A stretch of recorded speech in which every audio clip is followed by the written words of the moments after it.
آج ہمارے خطبے کا موضوع ہے ماہ رجب کی عظمت اور اس میں کیے جانے والے اعمال کی شرعی حیثیت۔ ماہ رجب کی عظمت اور اس میں کیے جانے والے اعمال کی شرعی حیثیت۔ نحمدہ و نصلی علی رسولہ الکریم، اما بعد۔ ساتھیو، ہر مسلمان کا عقیدہ ہے کہ اسلام ہر ناحیے سے مکمل ہے۔ اتباع خیر الورا افضل البشر محمد صلی اللہ علیہ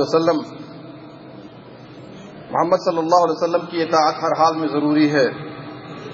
شریعت محمدیہ میں سب سے بری چیز بدعت ایجاد کرنا اور مشروع عبادات پر اکتفا نہ کرتے ہوئے اس میں زیادتی و تبدیلی کرنا ہے۔ اسی بات سے ساری زندگی پیارے نبی صلی اللہ علیہ وسلم ڈراتے رہے، بالخصوص مجمع عام، عیدین و جمعہ کے خطبات میں ہوشیار کرتے رہے۔ آپ فرماتے، اسلام میں ہر نئی چیز بدعت اور ہر بدعت گمراہی ہے، اور ہر گمراہی جہنم میں لے جانے والی ہے۔ وہ امت کیسے کامیاب و کامران اور نصرت الہی کے مستحق ہوگی جس میں بدعت و خرافات کی کثرت ہو اور اتباع محمد صلی اللہ علیہ وسلم کم ہو جائے۔ اس کے سبب اللہ کی مدد رک جاتی ہے، جیسا کہ دور حاضر کا حال ہے، اور ایسی قوم و امت پر اللہ کا قہر و عذاب نازل ہوتا ہے۔ اہل بدعت نے اسلام کے اصلی چہرے کو بگاڑنے اور بدعتوں کی نشر و اشاعت کے لیے نئے نئے چور دروازے کھول رکھے ہیں۔ ان میں سے ایک بدعت حسنہ کا چور دروازہ ہے۔ آدمی جو پاتا ہے کرتا ہے اور اسے بدعت حسنہ کا لباس پہنا کر اپنا الو سیدھا کرتا ہے، جبکہ آپ نے سنا ہر بدعت گمراہی ہے۔ دوستو، امت نے جس ماہ کا استقبال کیا ہے وہ ماہ رجب ہے۔ اس ماہ کی کوئی خاص عظمت وارد نہیں، سوائے اس کے کہ یہ حرمت والے 4 ماہ میں سے ایک ہے۔ حرمت والے مہینے ہیں ذیقعدہ، ذی الحجہ، محرم اور رجب۔ اس میں کار گناہ دوسرے ماہ کے مقابلے میں زیادہ خطرناک ہے، لہذا اس میں ہر طرح کے ظلم سے ہوشیار رہیں، بچتے رہیں۔ ماہ رجب کی بدعات میں سے ایک یہ بھی ہے، آدمی پہلے جمعرات کو روزہ رکھے، اس کے بعد شب جمعہ کو مغرب و عشاء کے مابین 12 رکعتیں ادا کرے۔ ہر رکعت میں سورہ فاتحہ کے بعد سورہ قدر 3 بار اور سورہ اخلاص 12 بار پڑھے، اور ہر 2 رکعتوں میں سلام پھیر دے۔ جب نماز سے فارغ ہو تو پیارے حبیب صلی اللہ علیہ وسلم پر 70 بار درود پڑھے، وغیرہ وغیرہ۔ اس کی فضیلت بتاتے ہیں کہ اس کے سارے گناہ بخش دیے جاتے ہیں، خاص سمندر کے جھاگ کے برابر کیوں نہ ہو۔ وہ قیامت کے دن اپنے اہل خانہ میں 70 افراد کی شفاعت کرے گا۔ در حقیقت یہ حدیث موضوع اور من گھڑت ہے، جیسا کہ اس کی وضاحت علامہ ابن الجوزی نے اپنی کتاب الموضوعات جلد نمبر 2 صفحہ نمبر 124 اور علامہ شوکانی نے اپنی کتاب الفوائد المجموعہ صفحہ نمبر 47 میں کی ہے۔ اس نماز کو دشمنان اسلام نے نماز رغائب کا نام دیا ہے، جو بے اتفاق علماء اہل سنت بدعت و گمراہی ہے۔ یہ بدعی نماز سب سے پہلے بیت المقدس میں ادا کی گئی، اور وہ بھی 480 ہجری کے بعد۔ اس سے قبل کسی نے نہ پڑھی۔ اس پر نبی اکرم صلی اللہ علیہ وسلم نے عمل نہ کیا، اور نہ صحابہ کرام متابعین نے، اور نہ ہی چاروں امام رحمہم اللہ نے۔ تفصیل کے لیے دیکھیے الحوادث والبدع امام طرطوشی کی صفحہ نمبر 122۔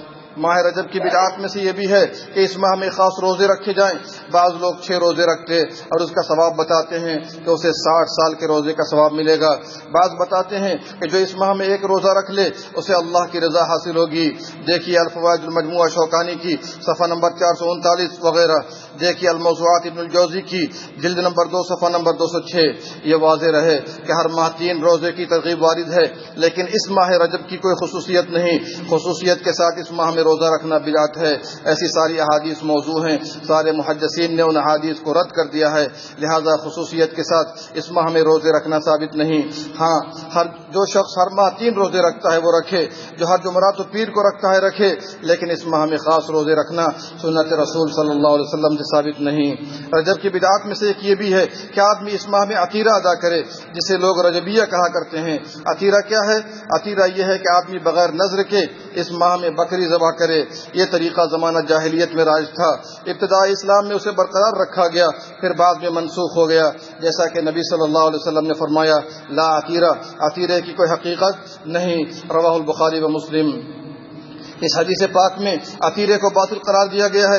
اس حدیث کے راوی ابو ہریرہ ہیں جو متاخر باسلام ہیں، اس سے وہ احادیث منسوخ ہیں جو عتیرے کی فضائل پر دلالت کرتی ہیں، کیونکہ ابو ہریرہ رضی اللہ عنہ نے 7 ہجری میں فتح خیبر کے سال اسلام قبول کیا۔ رجب کی بدعات میں سے یہ بھی ہے کہ آدمی اس ماہ میں یہ سوچ کر عمرہ کرے کہ پیارے حبیب نے اس ماہ میں عمرہ ادا فرمایا ہے۔ حقیقت یہ ہے کہ آپ صلی اللہ علیہ وسلم نے تاحیات اس ماہ میں کبھی بھی عمرہ ادا نہیں فرمایا، جیسا کہ عائشہ رضی اللہ عنہا نے اس بات کی صراحت کی ہوتی ہے۔ بعض لوگ اس ماہ میں مسجد نبوی کی زیارت کو جاتے ہیں اور اسے سنت سمجھتے ہیں، در حقیقت یہ مسنون نہیں۔ ویسے عام ایام میں عمرہ کرنا اور مسجد نبوی شریف کی زیارت کرنا کار خیر ہے۔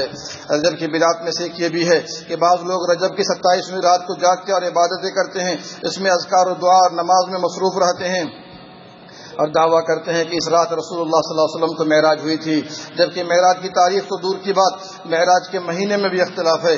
بعض مورخین کہتے ہیں آپ کو معراج ربیع الاول میں ہوئی، اور کچھ کہتے ہیں کہ رجب میں ہوئی۔ تو جب مہینہ اور تاریخ میں اختلاف ہے تو بندہ مسلم عبادت کے لیے شب و روز کیسے متعین کر سکتا ہے؟ دوسری بات یہ ہے کہ مہینے اور دن کا اختلاف ہی اس بات کی واضح دلیل ہے کہ نبی صلی اللہ علیہ وسلم اور صحابہ اس رات کو خصوصی عبادت نہیں کرتے۔ اگر مسلمان ابتدا سے یہ دن مناتے اور رات کو عبادتیں کرتے تو اختلاف کا سوال ہی پیدا نہ ہوتا۔ تیسری بات یہ ہے کہ تاریخ و مہینہ اگر متعین بھی ہو جائے پھر بھی ہمارے لیے جائز نہیں کہ اس رات میں ایسے اعمال بجا لائیں جن کا ثبوت نبی صلی اللہ علیہ وسلم اور صحابہ کرام سے قطعاً نہیں ملتا، لہٰذا یہ اعمال بدعت ہیں۔ ماہ رجب کی بدعت میں سے ایک آخری بدعت یہ ہے کہ بہت سے نام نہاد مسلمان جعفر صادق کے نام پر رجب کے کوڑے دھوم دھام سے مناتے ہیں اور اسے مبارک عمل ثابت کرنے کے لیے لکڑہارا کی جھوٹی کہانی کا سہارا لیتے ہیں۔ در حقیقت یہ کونڈا ایسا بھونڈا ہے جس کا آج تک کوئی عربی نام نہ رکھا جا سکا، اور یہ انڈیا سے رائج ہوا لکھنؤ سے اور اہل بدعت کے مابین جڑ پکڑ گیا۔ اس بناوٹی کہانی کا اگر تنقیدی جائزہ لیں تو پتہ چلتا ہے کہ اس افسانے میں امام جعفر صادق کے نام پر کونڈے منانے کا حکم دیا گیا ہے، جبکہ قرآن پاک میں ارشاد ربانی ہے تم پر مردار اور بہتا ہوا خون اور سور کا گوشت اور ہر وہ چیز جس پر اللہ کے علاوہ دوسروں کا نام پکارا گیا ہو حرام ہے۔ سورہ بقرہ آیت نمبر 173۔ اس آیت کی تفسیر میں وما اہل سے مراد وہ جانور یا کوئی اور چیز جسے اللہ کے سوا کسی کے نام سے پکارا جائے، اور اس سے مراد وہ جانور بھی ہیں جو اللہ کے سوا کسی اور کے نام پر ذبح کیے جائیں۔ اس میں وہ جانور بھی شامل ہیں جو جاہل مسلمان فوت شدہ بزرگوں کی عقیدت و محبت میں اس کی خوشنودی و تقرب حاصل کرنے کے لیے یا ان سے ڈرتے اور امید رکھتے ہوئے ذبح کرتے ہیں، یا مجاوروں کو بزرگوں کے نام پر دیاتے ہیں۔ اس حقیقت کو بھی ذہن میں رکھیں کہ امام جعفر صادق کا تعلق آل بیت سے ہے جن کی نشو و نما توحید پر ہوئی، پھر انہوں نے قرآن و حدیث کی مخالفت کر کے اپنے نام کے کونڈے منانے کا حکم کس طرح دیا جو کہ ہر حال میں حرام ہے۔ اس غلط قصے سے ان کی عزت و عظمت مجروح ہو جاتی ہے۔ اس مذکور غلط کہانی میں 22 رجب کو کونڈے بھرنے کا حکم دیا گیا ہے، جبکہ تاریخ ہمیں بتاتی ہے کہ امام جعفر صادق کی ولادت 8 رمضان 80 ہجری یا 17 ربیع الاول 83 ہجری کو باختلاف روایت ہوئی، لیکن آپ کی تاریخ وفات پر سب کا اتفاق ہے کہ جعفر صادق کی وفات 15 شوال 148 ہجری کو ہوئی۔ اگر آپ کی ولادت کی پہلی روایت کو سامنے رکھا جائے تو آپ نے 68 سال کی عمر پائی، اور آپ کی عمر کے 52 سال خلفائے بنی امیہ کے عہد خلافت میں گزرے تھے جن کا دارالخلافہ دمشق تھا، اور باقی 16 سال خلفائے عباسی کے دور میں گزرے جن کا دارالخلافہ بغداد تھا۔ رہی بادشاہت و وزارت تو اس وقت اس کا وجود پورے عرب میں نہیں تھا، پھر مدینے میں وزارت و بادشاہت کہاں سے کود پڑی؟